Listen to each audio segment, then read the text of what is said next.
everything in the loft was carried by hand up these stairs. So just remember that when you see the vats, the 2 vats. So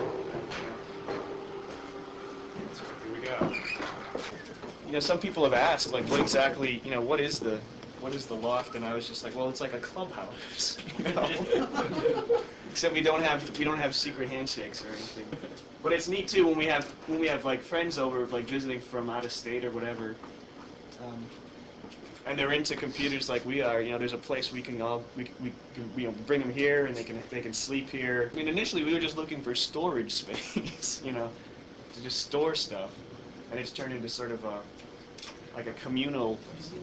weird communal thing. I've had a lot of this stuff for years. It's been in my basement, just sitting there, and I've never been able to use it. And now I've been able to bring it over here to the loft and actually use the stuff and play with it and see what it can actually do. Talk to somebody, over the net, say, oh, I got a question about, blah, blah, blah, and it's like, all right, let me dig out my manual and look it up. Well, I mean, here you can go and read somebody else's manual or ask them face-to-face, and it's a lot easier to share information when you're talking face-to-face. All these manuals and shit. Yeah, no shit. The actual hardware, you can't get that online. And yeah. So you can. Like, I want to learn how to hack Netware 311. Well, come here. You can hack our own LAN. I don't care. It's this project that me and Brian Oblivion are working on. It's basically a telephone dialer run off a microprocessor. It's like the demon dialer from hack-tic. It can just it does all the tones: blue box, red box, green box. It's just the access to the technology is like centralized here, in a place where anybody can come, who's really into it and learn. I mean, that's the most important thing. We want to learn about everything. So.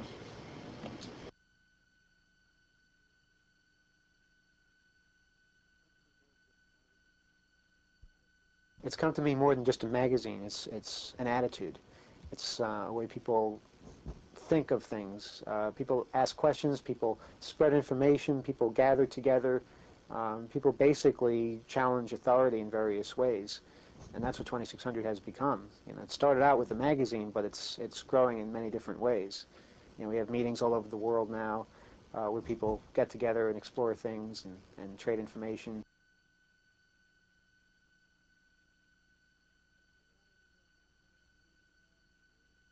Not anymore. Now I'm getting it through internet, the next type stuff. Yeah. I got the site. That guy, Video Vindicator? That guy, he has a site. Did you see the new 2600? No. It has something about cell phones. Yeah, but the old one had something about programming. So, wait. Right now, there's 32K of data that you can read and write to that's in the phone. You can read and write to almost all of it. Except for the code. Some of it's software. The NAM shit is software protected. Yeah. The ESN's hardware protected. So we have to cut a trace. Maybe. Dude, why couldn't they just make it real simple so you could plug the shit in, write your code? Other people do. You know why they don't? Because it's cheaper that way, man. It's cheaper. Well, you should stop by. Probably. Don't they have one down in San Diego? Ooh, isn't this fun? Let's scan and see what kind of signal strengths we get. Okay. Right now we're scanning the cellular channels. It's illegal if we listen to the conversation. Haha, but we're not. How about if you come and pick me up and we go over to the event ourselves together?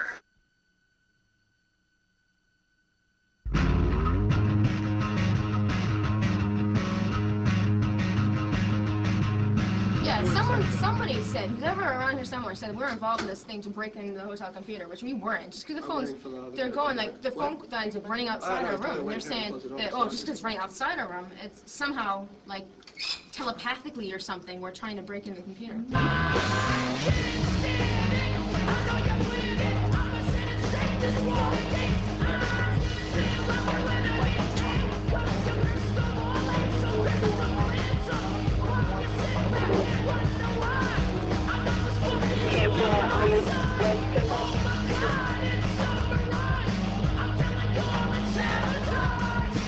First of all, I have a public service announcement here. As a result of things that happened last night, I think that it's very important for people to practice this. I want everyone to repeat after me. Okay? I want to talk to my lawyer. And if anybody's wondering, that's why all the police were here last night, because they were busting the wares board. Hacker Crackdown, Law and Disorder on the Electronic Frontier, now available in a mildly expensive paperback with the useful index. For 1/1/94, the official release date, it goes online on the internet globally, okay? With a new introduction and a new afterword, free. Free. The reason I put on HoCon is I feel it's fairly important to bring everybody from all walks of, you know, the computer industry and telecommunications together, both the quote-unquote hackers and freakers and people from the telco and computer security business, so they can meet each other face-to-face and get good discussions going and talk to each other and establish debates and panels and kind of get to know one another. Why does the hacker community have to go to the security community, the guys in the suits and everything, and force them to sit down and listen and have to risk getting busted, risk being exposed or whatever? There's two answers to that. First of all, the guys who make a living doing security and are trying to protect themselves are scared shitless of you, because you can just ruin them. And the fact that you haven't until now, they're just trying to go, well, what do they want? Why aren't they ruining us? They can. Why aren't they? They can do it. You can do it. So they're scared of you, first of all. Second of all, they can't find you. You hide very well. That's what you do. That's why most of you don't use your real names. That's why nobody filled in the paperwork out in the front that says, please give us your phone number. Who's stupid enough to give their phone number at a HackerCon? I don't know. You know, it's 2 o'clock in the morning, and we know exactly what phone line someone's calling in on, and they're going from there to doing an RM minus RF in Colorado Springs. And I call Southwestern Bell, and I say, you know, we've got a hacker, and we would like you to do a tap trace. Well, we're sorry, we can't do that without a court order. It's 2 o'clock in the morning. I can't get a court order. And say, like, well, we're sorry, sir. Unless you get a court order, we're not going to do the tap trace. So we're thinking of changing our login message to hackers are respectfully requested to call only between the hours of 9 and 5, Monday through Friday. It just kind of denotes that, you know, all the rumors are true. And on the back this year we have the HoCon 93 top 10 narc list. What we've done with this project is get together a lot of messages from a lot of classic bulletin boards, underground bulletin boards from the 80s mostly, and we've got a lot of really good ones in there. We've got Farmers of Doom, which is a 1985 board ran by Mark Tavis here, and some really excellent stuff on there. We've got together a lot of files from the underground of the past, and I think that the project is really positive because, well, for a lot of reasons. One, the historical perspective, you know. You can look back and see what was going on at the time. And two, a lot of the things in there, you know, there's theoretical background that can still apply to today's underground, you know. And three, I think that, like, the social scene was different then.